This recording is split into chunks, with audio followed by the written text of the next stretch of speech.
Stop. Check it again. Danielle Brooks barely raised her voice, but the words sliced through the private hospital suite like a blade. Dr. Ethan Caldwell's hand stopped above the medication port. Richard Whitmore turned his head slowly on the pillow, his pale blue eyes locking onto the black nurse beside his bed. Excuse me? The cardiac monitor kept beeping into the silence. Cold white light spilled from recessed fixtures onto polished floors, a leather briefcase, and the two security men standing near the door. Danielle looked from the monitor to Richard's chart, then back to his face. Something was wrong. She could feel it before she could prove it. I said check again. Richard's jaw tightened.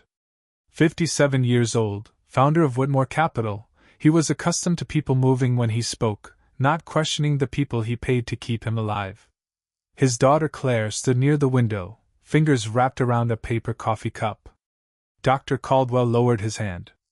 Danielle, his results were reviewed twice. I know. Then what exactly are you suggesting? Danielle stepped closer to the monitor. Richard's fingers were rubbing together again. Thumb against index finger. Slow. Repetitive. The same movement she had noticed 20 minutes earlier. Then her eyes dropped to the chart. One number bothered her. Not enough to explain anything by itself. But it did not belong with what she was seeing. I want the last panel repeated. Richard gave a dry laugh. You want? Heat climbed beneath Danielle's collar. Nobody else moved. Mr. Whitmore, I am asking them to verify something before they continue. Richard looked at her badge as though noticing it for the first time. Danielle Brooks, RN? His gaze traveled back to her face. Dr. Caldwell has treated senators and chief executives. I think he can read a lab report. I did not say he could not. Then stop pretending you know something he does not. Claire shifted uncomfortably. Dr. Caldwell glanced toward the floor. Danielle heard the faint hiss of oxygen, the hum of ventilation, the soft squeak of a security guard's shoe. Every sound suddenly felt too loud. Richard was not finished. I paid for the best specialists in this hospital, he said.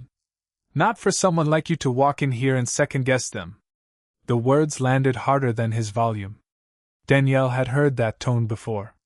Not quite a slur. Something cleaner. More expensive. The kind that told her exactly where a man believed she belonged without ever saying the word black. She kept her hands still. Then do not believe me.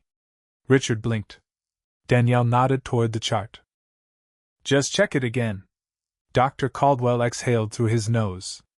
The procedure has already been delayed. 2 minutes, Danielle said. That is all I am asking. Richard's face hardened. No. We are done with this. He turned toward one of the security men. Get her out. Claire stared at him. Dad? Not now. Footsteps crossed the polished floor behind Danielle. She did not argue. She removed her gloves slowly, one finger at a time, and dropped them into the waste bin. Her cheeks burned, but her voice stayed level. Dr. Caldwell, please repeat the panel. Danielle? Please.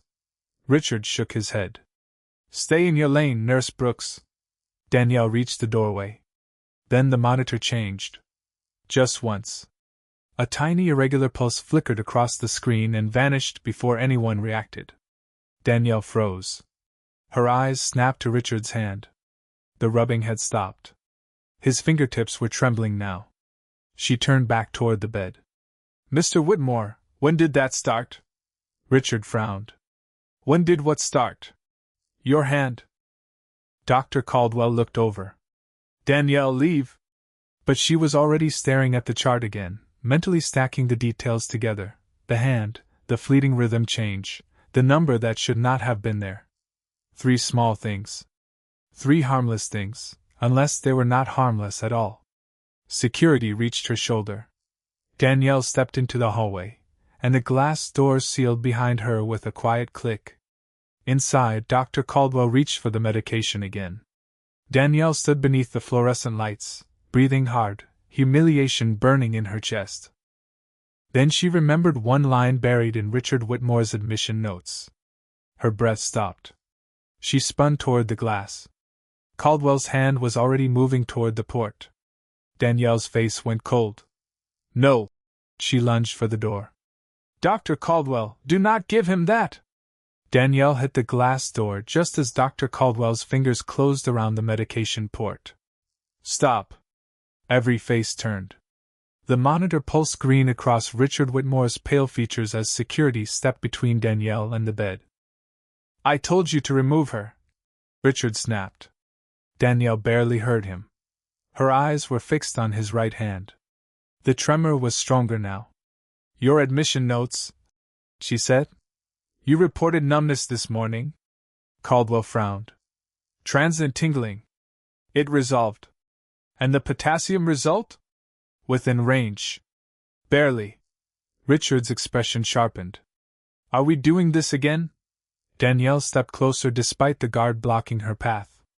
Your first blood sample was marked difficult draw. Caldwell's eyes shifted toward the chart. So check the collection time against the result. Silence tightened the room. Claire lowered her coffee. Richard stared at Danielle with open irritation. You were already told the tests were reviewed. The numbers were reviewed, Danielle said. I am asking you to look at the patient. Richard laughed once, without humor. There it is again. You think everyone with a medical degree somehow missed what you saw during one nursing shift? Danielle's throat tightened. She felt the security guard beside her, the expensive cologne in the room, the cold air against the sweat gathering in her palms.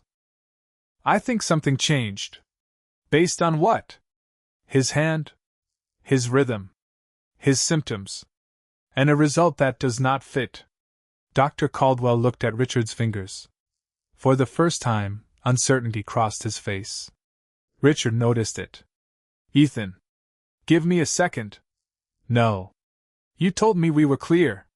Caldwell did not answer. He pulled the chart closer and scrolled through the laboratory record. The soft tapping of his finger against the tablet suddenly sounded enormous. Danielle watched his eyes move left to right. Then stop. What? Richard demanded. Caldwell enlarged the screen. The first sample was collected at 6:14. Danielle nodded. Look at the redraw request. Caldwell scrolled again. His face changed. Claire saw it first. Doctor? Caldwell looked toward Danielle. The redraw was ordered, but I do not see a completed result. Richard's confidence flickered. What does that mean? Danielle answered carefully. It means one number we trusted may not tell us what is happening now. Richard stared at her, then at Caldwell. You said everything was clear? Based on the results we had. And she figured this out standing in a hallway? The question was meant to humiliate Danielle.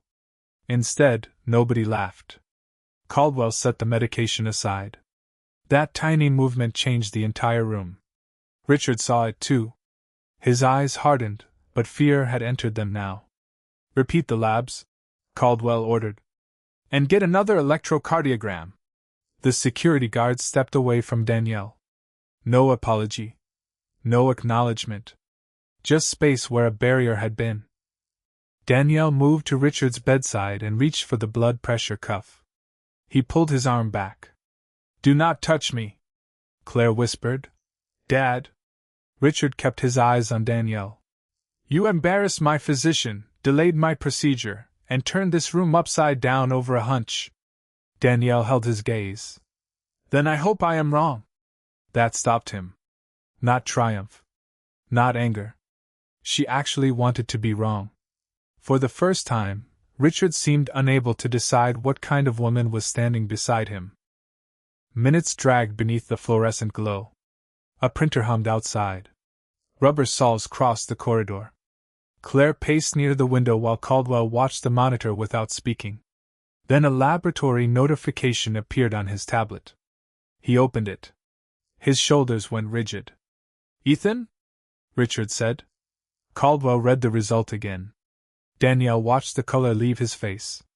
Do not proceed, he said quietly. Richard swallowed. Why? Caldwell looked at Danielle, then back at the billionaire.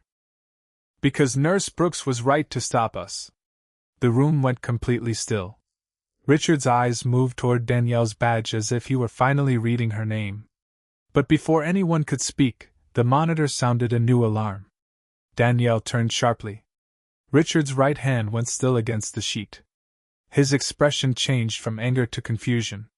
Why can I not feel my fingers? Danielle looked at Caldwell. Whatever they had just discovered, it was no longer only a warning. I cannot feel my fingers. Richard's voice came out smaller this time. The monitor answered with a sharp electronic chirp, green light trembling across the chrome rail of his bed. Danielle was already moving. She checked his hand, then his face, watching his eyes instead of the machine's. Mr. Whitmore, squeeze my fingers. He tried. Nothing happened. Claire's coffee cup slipped from her hand and struck the floor, splashing across the white tile. Dad? Dr. Caldwell stepped closer. Richard, stay calm. Do not tell me to stay calm. His eyes snapped toward Danielle. Fear hardened back into control. What did she do? The room froze. Danielle's hand stopped above the blood pressure cuff. Caldwell stared at him. She did not do anything. I was fine until she started interfering. Richard's voice rose. Outside the glass wall, 2 administrators had appeared. A hospital employee slowed in the corridor, phone half raised before a supervisor motioned it down. Danielle felt heat gathering beneath her collar. Even frightened, Richard needed someone beneath him to blame. Look at me, she said. Richard ignored her. Get another doctor. Richard, Caldwell warned. Now. Danielle watched his mouth as he spoke. Something was different. Barely visible. One corner did not move quite like the other. Her pulse kicked. Smile for me. Richard stared at her. What? Smile. I am not performing for you. Danielle leaned closer, calm but firm. Raise both arms. His face tightened with humiliation. Who do you think you are? Your nurse. The answer landed cleanly. Claire moved beside the bed. Dad, just do it. Richard lifted his arms. The left rose normally. The right lagged. Only slightly. Caldwell saw it. Danielle saw his expression change. Richard, say your full name. This is ridiculous. Say it. Richard Whitmore. The words sounded clear, but Danielle heard a softness on the final syllable. Caldwell reached for the call button. Richard grabbed his wrist with his left hand. No. You are not turning this into some emergency because she wants to prove a point. Danielle's stomach tightened. This is not about proving anything. Everything with people like you becomes about proving something. Silence crashed into the room. Claire went pale. Caldwell slowly pulled his wrist free. Danielle did not blink. The insult sat between them, polished and unmistakable. Richard seemed to realize how it sounded, but pride reached his face before regret could. I mean employees who forget who is making the decisions. Danielle swallowed once. Then she looked at his right arm. It had dropped another inch. You are not making this decision. Richard's eyes widened. Excuse me? Danielle pressed the emergency response button. A tone sounded overhead. Footsteps immediately thundered down the corridor. Possible neurological event, she said. New right-sided weakness and sensory change. The doors opened. Nurses and another physician entered with equipment, wheels rattling over tile, voices short and controlled. Suddenly Richard Whitmore's private suite no longer belonged to Richard Whitmore. Caldwell began giving orders. Claire backed toward the wall, both hands over her mouth. Richard looked furious, trapped inside a room that had stopped obeying his money. Cancel this, he demanded. Nobody did. Danielle remained at his side. When did the numbness become complete? I do not know. Try. He stared at her. His breathing quickened. A minute ago. Maybe 2. Danielle nodded and relayed the time. The new physician checked Richard quickly, then looked toward Caldwell. We need imaging now. Richard's face changed. The arrogance cracked just enough for terror to show through. Am I having a stroke? No one answered immediately. The silence frightened him more than any answer could. The bed unlocked with a metallic click. As the team prepared to move him, Caldwell's tablet chimed again. He glanced down at the newly completed laboratory panel. Then he stopped walking. Danielle noticed. What is it? Caldwell enlarged the result, his forehead tightening. This does not make sense. Richard looked between them. What does not make sense? Caldwell checked the original sample, then the new one. His eyes lifted slowly toward Danielle. You were right about the redraw. But there is something else. He turned the tablet toward her. 2 results. 2 collection times. 2 patient identifiers that should have matched. They did not. Danielle felt the room tilt beneath her. This was no longer a questionable number. That first blood sample, she whispered. Caldwell's face went gray. It was not Richard's. Claire stared at him. Then whose was it? Before Caldwell could answer, Danielle noticed another identifier on the screen. She recognized the name immediately. It belonged to a patient she had seen less than an hour earlier. And that patient had received Richard Whitmore's results. That patient has Richard's results. Danielle's voice cut through the room, and for 1 second even the alarms seemed quieter. Dr. Caldwell stared at the tablet, while Richard's bed waited half-turned toward the door, chrome rails shining beneath the cold fluorescent lights. Who? Claire demanded. Danielle pointed to the identifier. Samuel Carter.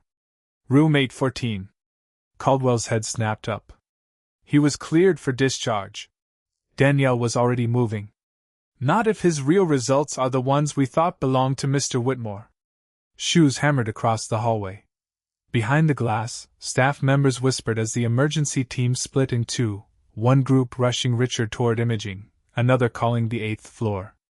A phone camera appeared near the nurse's station, its tiny red recording light blinking before security lowered it. Richard saw everything. The attention.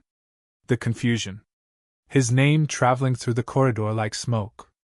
Close those doors, he ordered. Nobody moved fast enough. I said close them. Claire stepped beside him. Dad, someone else could be in danger. Richard's eyes stayed on Danielle. And somehow she is the only person who discovered all of this. The accusation was quiet now, almost worse than shouting. Danielle stopped. Sweat cooled beneath her wristwatch. I discovered a mismatch. After disrupting my care. After asking you to check again. Richard's face tightened. Do not make this about being right. I am trying to make sure 2 patients are safe. Caldwell looked between them. Enough. Danielle, call 814. She grabbed the wall phone. No answer. Again. Nothing. Then a nurse's voice crackled over the internal line. Room 814 is empty. Danielle's stomach dropped. Where is Mr. Carter? A pause. Discharge transport took him downstairs 6 minutes ago. Danielle hung up and ran.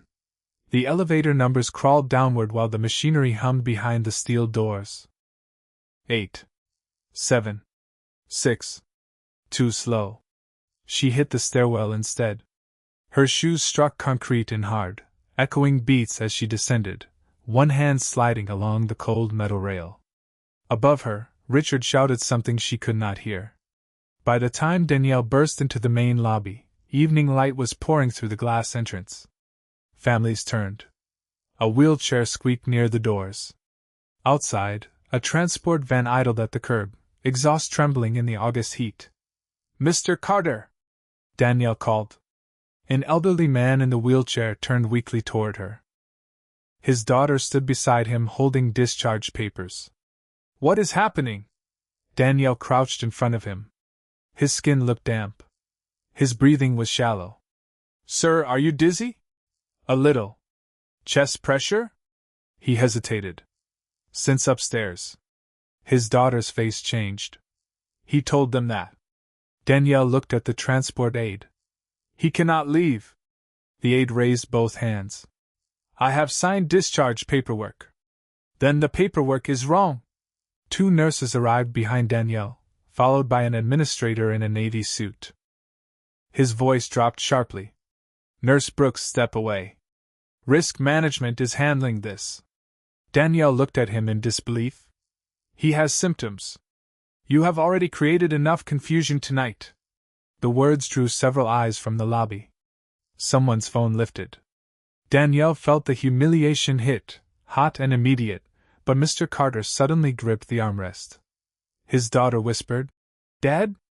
Danielle's focus narrowed. "Get a monitor." The administrator stepped closer. "That is an order." Danielle did not move. "Then document that you ordered me to ignore a symptomatic patient." His expression changed. The nurses exchanged a look. One of them turned and ran for equipment. Seconds later, the portable monitor came alive with a rapid series of tones. Caldwell arrived just as the tracing appeared. He looked at it, then at Danielle. "Bring him back upstairs. Now." The administrator went silent. Around them, the lobby had stopped moving. Richard's daughter stood near the elevators, watching the same black nurse her father had dismissed take control of the mistake nobody else had seen. Then Claire's phone rang. She answered, listened, and all the color left her face. "What?" Danielle turned. Claire lowered the phone slowly. "My father's scan is back." Caldwell froze. "And?" Claire looked directly at Danielle. Her voice broke. "They found something." A stretcher rolled towards Samuel Carter as another physician hurried from the elevator holding Richard's imaging report. He pulled Caldwell aside, speaking too quietly for the crowd to hear. Danielle watched Caldwell's expression collapse. "How bad?" she asked. Caldwell did not answer. He simply handed her the report. Danielle read the first line, then the second. Her fingers tightened around the paper. Richard had not been brought to the hospital for the problem they had just discovered. And whatever was happening inside his body had already begun before Danielle ever entered his room. "This was already happening before I touched him." Danielle stared at Richard's imaging report beneath the brutal white lobby lights. The paper trembled once between her fingers, then went still. Dr. Caldwell leaned closer. "What are you seeing?" Danielle traced the timeline with one finger. Richard's morning numbness. The subtle hand movement. The brief rhythm change. The weakness that followed. Then she saw the timestamp. His symptoms started before the procedure was even scheduled. Caldwell's eyes narrowed. Behind them, Samuel Carter's stretcher disappeared into the elevator as staff rushed him back upstairs. Phones remained raised across the lobby, tiny camera lights glowing. The administrator in the navy suit stepped toward Danielle. "Give me that report." She did not. "Nurse Brooks." "Wait. That was not a request." Danielle looked up. "Then you should know Mr. Whitmore's chart may contain more than one error." The administrator's face tightened. "You are done making accusations." "I am not accusing anyone." "You have disrupted a procedure, challenged an attending physician, stopped a discharge, and now half this lobby is recording us." There it was. Not the patients. The cameras. Danielle felt every stare settle on her. "My concern is what happened to 2 patients."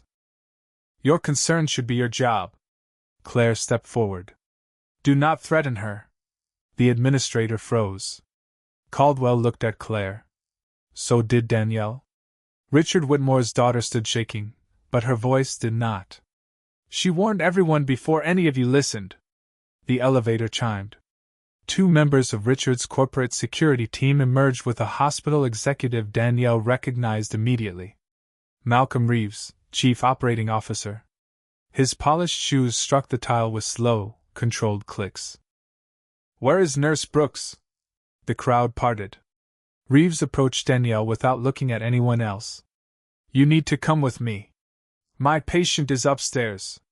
Your access to Mr. Whitmore has been suspended." Claire stared at him. "By whom?" "Your father." Silence hit harder than the alarms. Danielle's chest tightened. Richard was frightened, exposed, and still trying to remove the one person who had questioned the story everyone else accepted. He requested another team. Reeves continued. Effective immediately. Danielle handed Caldwell the report. Then another team should see this. Reeves caught her wrist with his eyes, not his hands. You need to stop. Danielle lowered her voice. Look at the timestamps. This is not the place. That is exactly the problem. A phone camera clicked nearby. Reeves glanced toward it, jaw tightening. Security. The two men stepped forward. Danielle felt heat rise along her neck. Dozens of strangers were watching now. Staff. Families. Administrators. A billionaire's daughter. She had spent her entire career learning how to stay calm when rooms became chaotic, but this humiliation was different. Public. Deliberate. Danielle. Caldwell's voice stopped everyone. He was staring at the tablet. Do not leave. Reeves turned.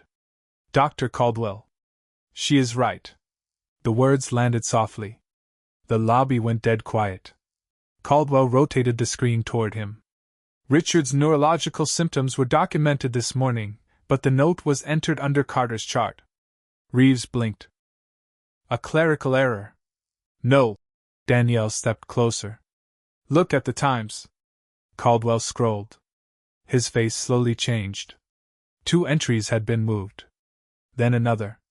Richard's laboratory redraw had not simply vanished. It had been reassigned after collection. Samuel's symptoms had been filed under Richard. Richard's under Samuel. The errors formed a pattern. Claire covered her mouth. Someone changed them? Reeves immediately shook his head. Do not say that. Danielle looked at him. Why? Because you do not know that. Then check again. The phrase stopped him cold. Caldwell opened the audit history. The tablet loaded for 3 unbearable seconds while the lobby hummed around them. Then a user identification appeared beside the altered records. Reeves went pale. Claire whispered, Who is it? Caldwell did not answer.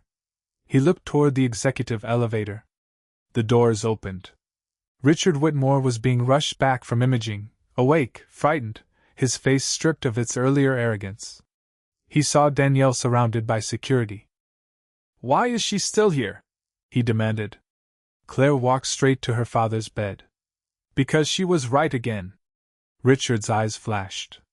Claire. Someone changed your chart.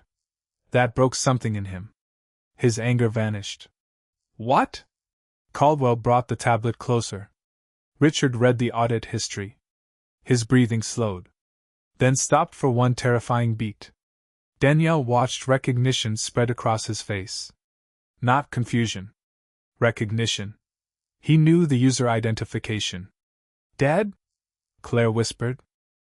Richard looked toward Reeves, then toward Danielle. His voice came out almost soundless. That account belongs to my private medical office. Nobody moved. Then Danielle noticed the final timestamp. The most recent change had been made less than 2 minutes ago, while they were all standing in the lobby. The timestamp was 93 seconds old. Nobody in the lobby spoke. Richard Whitmore stared at the audit log while the fluorescent lights reflected in the metal rails around his bed. Somewhere behind the nurse's station, a telephone vibrated against the countertop and stopped.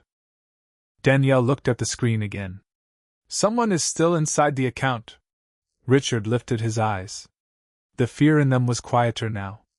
That is impossible. Is it? Claire asked. He did not answer. Malcolm Reeves reached toward Caldwell's tablet. Lock the account. Danielle's voice stopped him. Not yet. Reeves stared at her. You do not make that decision. If you lock it now, whoever is using it will know we found them. The silence changed. A few minutes earlier, security had been ready to remove her. Now both guards were watching Danielle instead of approaching her. Caldwell lowered the tablet. She is right. Richard looked away. His breathing had become slow and heavy, each breath visible beneath the thin hospital blanket. Danielle stepped toward him.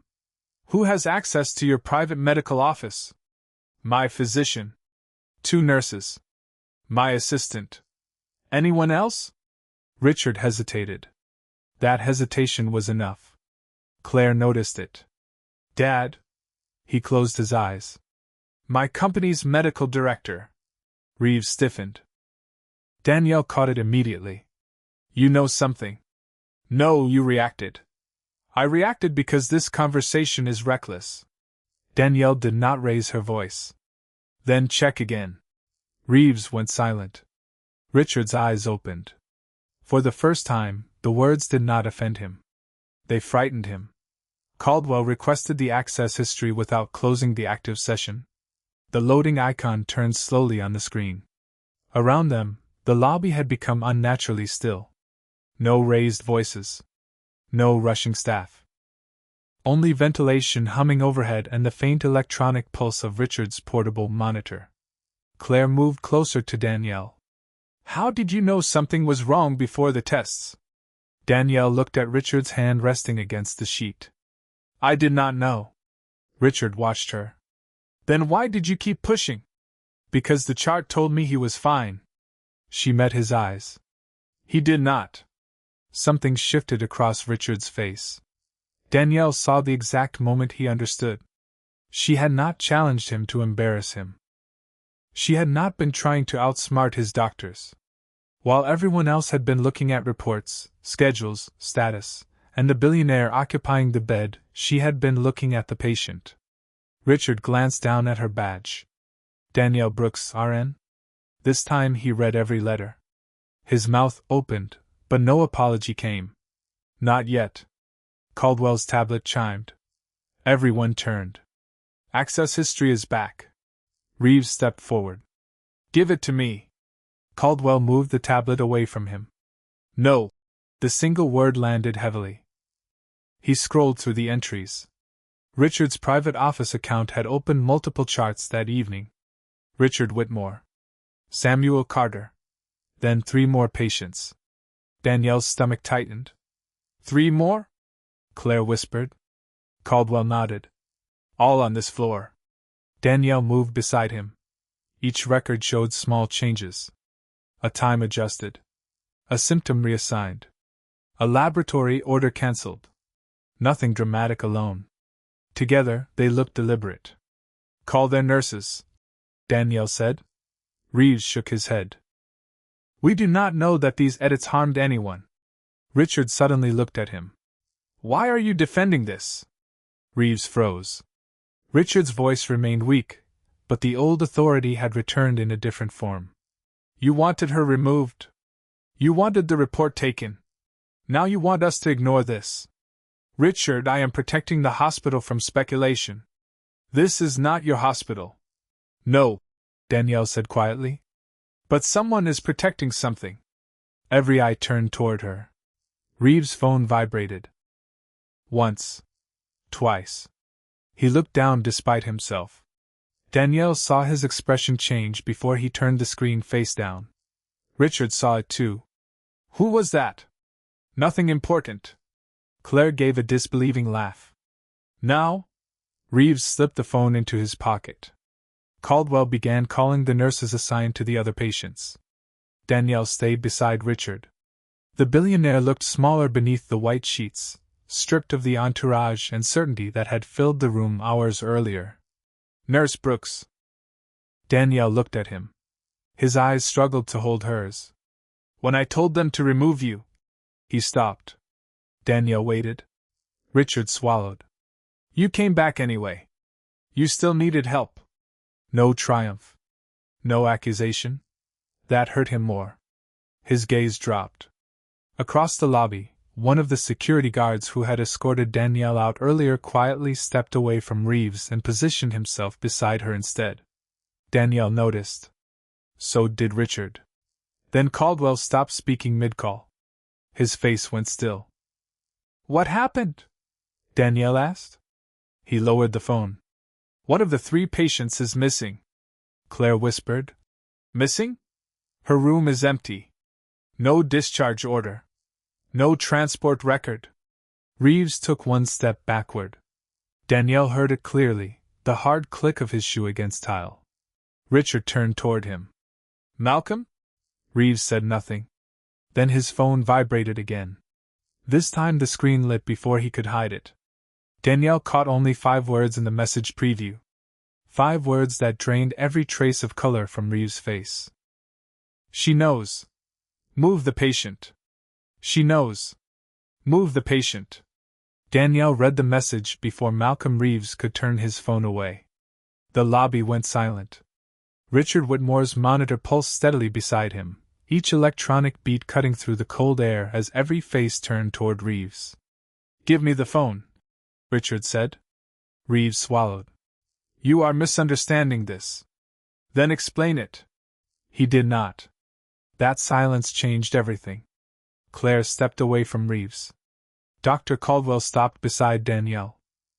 Even the security guard who had tried to remove her earlier shifted toward the billionaire's bed. Danielle did not look triumphant. She looked at Caldwell's tablet. "The missing patient. What is her name?" "Margaret Ellis. 68. Danielle scanned the altered entries. 1 cancelled lab. 1 changed symptom. 1 missing transport record. Then her eyes stopped. "She is not missing." Caldwell frowned. "Her room is empty. Because we are looking for a patient." Danielle turned toward the service corridor. "Look for a transfer."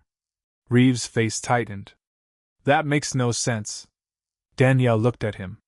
"Then why are you nervous?" A phone camera clicked behind them. Reeves glanced toward the crowd, and Danielle saw his confidence fracture. She turned back to Caldwell. "Her chart says she needed oxygen. If someone moved her without a discharge, they could not take her through the main lobby without being noticed." Claire understood first. "Service elevator." Danielle nodded. "Or diagnostic transport." Caldwell grabbed the internal phone. Reeves suddenly stepped forward. "This has gone far enough." Richard's voice stopped him. "Do not move." Reeves froze.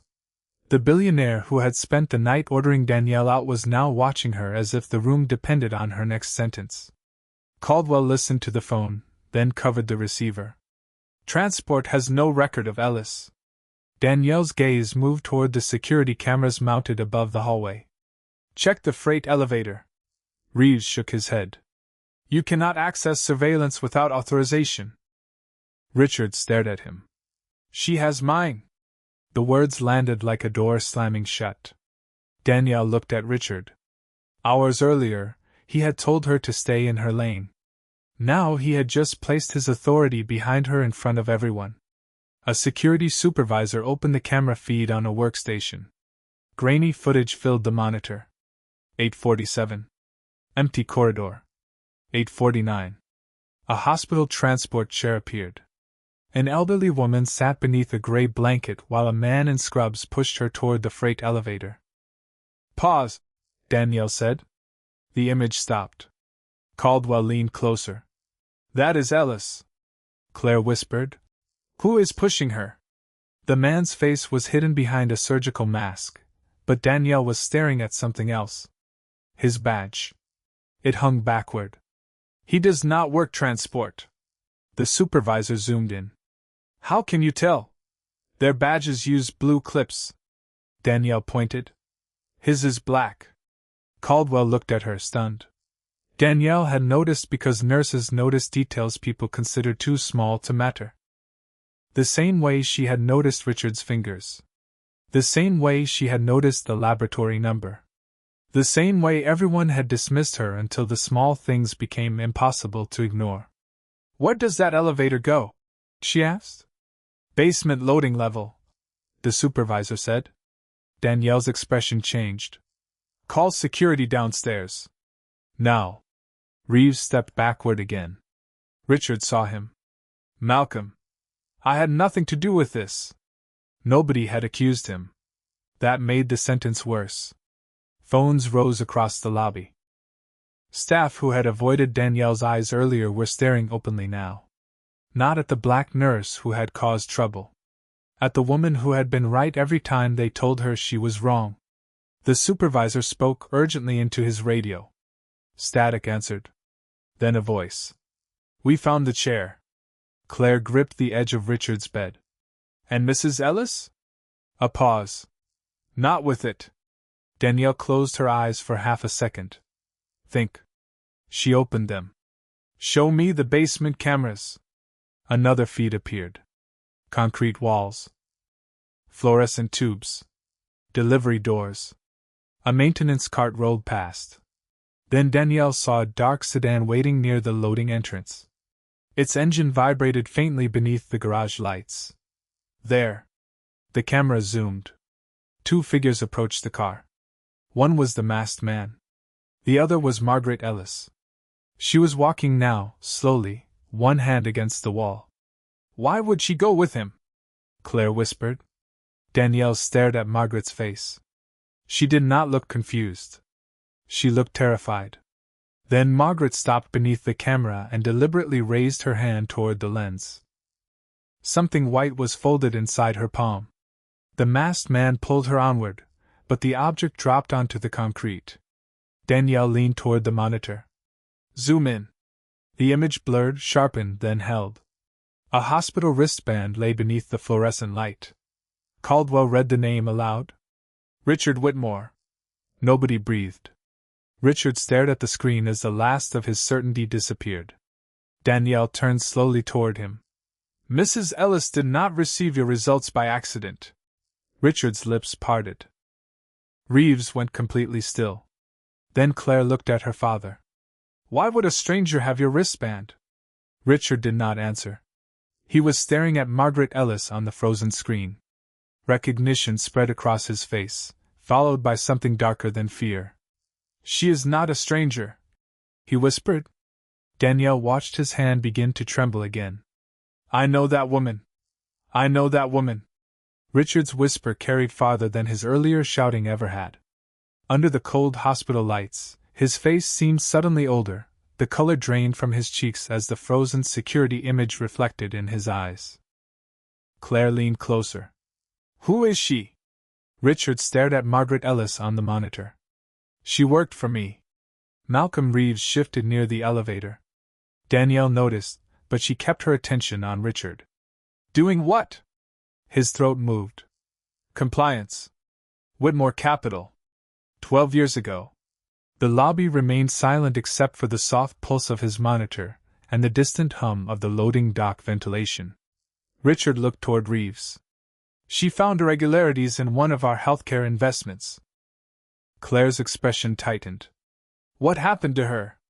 Richard did not answer quickly enough. Danielle understood before he spoke. You did not believe her. His eyes found Danielle's. Something painful passed through them. I believed the people above her. The words landed without drama, which made them heavier. Richard looked down at his own trembling hand. They said she was difficult, disruptive, that she did not understand the numbers. Danielle's face remained still. Richard almost laughed, but there was no humor in it. I signed the termination myself. Claire stepped back as if the confession had changed the temperature around her.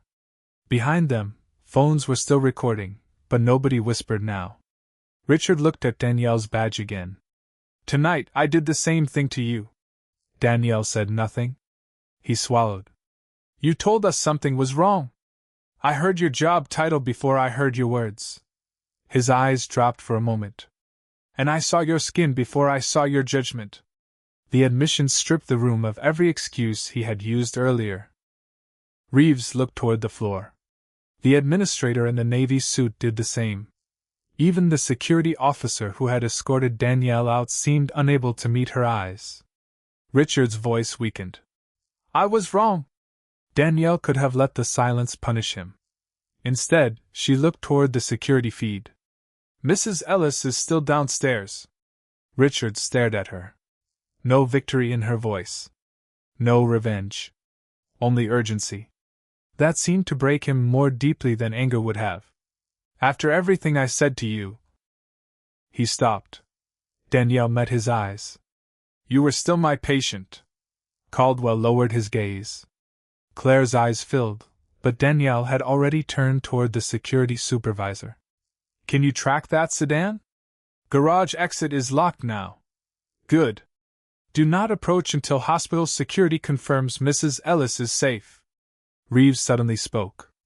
Danielle, wait. Every head turned toward him. His polished confidence was gone. Sweat shone along his temple beneath the fluorescent light. You are assuming Margaret is a victim. Danielle studied him. What are you saying? Reeves looked at Richard. She contacted your office 3 weeks ago. Richard's eyes narrowed. About what? She said the old investment records were incomplete. She wanted a meeting. Why was I not told? Reeves said nothing. Richard's face hardened. Malcolm. Because your medical director told me she was unstable. Danielle felt something click into place. The same medical director whose account was used tonight? Caldwell asked. Reeves nodded once.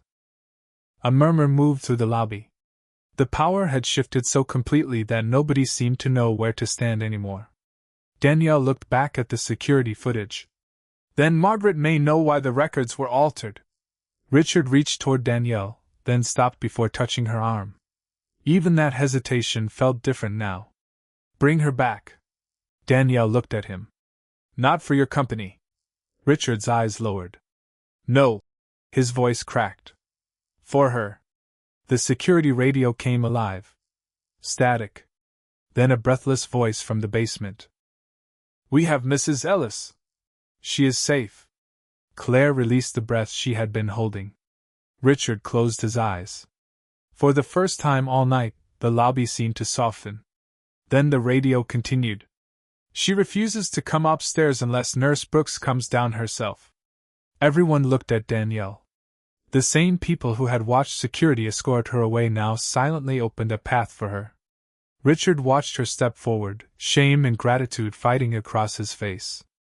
Danielle. She stopped. He struggled for the words. I cannot undo what I said. No, but I can stop pretending it did not matter. Danielle held his gaze for a quiet second, then walked toward the elevator. Nobody tried to stop her. The doors opened with a soft chime. Just before they closed, Richard spoke again. Why you? Danielle turned. Why does Margaret only trust you? Danielle had no answer. But downstairs, Margaret Ellis was waiting beneath the concrete garage lights, clutching Richard's hospital wristband in one hand and a sealed envelope in the other. Written across the front, in faded black ink, were 2 words. For Danielle. The elevator doors opened onto a basement washed in pale fluorescent light. Danielle stepped into the quiet garage, her shoes echoing softly across the concrete as the last heat from the idling sedan faded into the cold air. Margaret Ellis sat beneath a security light, wrapped in a hospital blanket. In one hand was Richard's wristband. In the other, the sealed envelope. She looked up at Danielle and exhaled. You came. Danielle crouched beside her. Are you hurt? Margaret shook her head. Just tired of people telling me I did not see what I saw. The words stopped Danielle for half a second. Margaret handed her the envelope. Inside were copies of old compliance records, emails, and a handwritten note identifying the medical director who had dismissed Margaret years earlier and later gained access to Richard's private medical office. Danielle did not celebrate. She simply passed the envelope to hospital security. Preserve everything.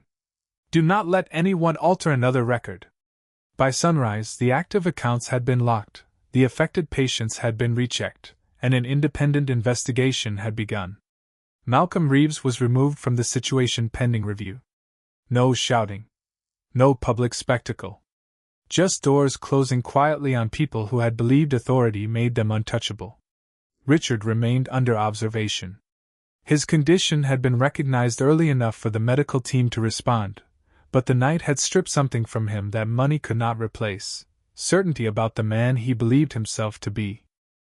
When Danielle returned upstairs, morning light had begun spilling through the windows, turning the polished floor from gray to gold. The crowd was gone. The phones were down. Richard was alone except for Claire. He looked at Danielle as she entered. Margaret? Safe. Richard nodded, closing his eyes briefly. And the other patients? Being re-evaluated. Another nod. Then silence. Danielle checked his monitor, adjusted the cuff on his arm, and recorded his numbers with the same steady attention she had given him before he respected her. Richard watched her hands. I spent years thinking power meant having the final word. Danielle continued writing. Last night you had it. She looked at him. Richard swallowed. And you were wrong.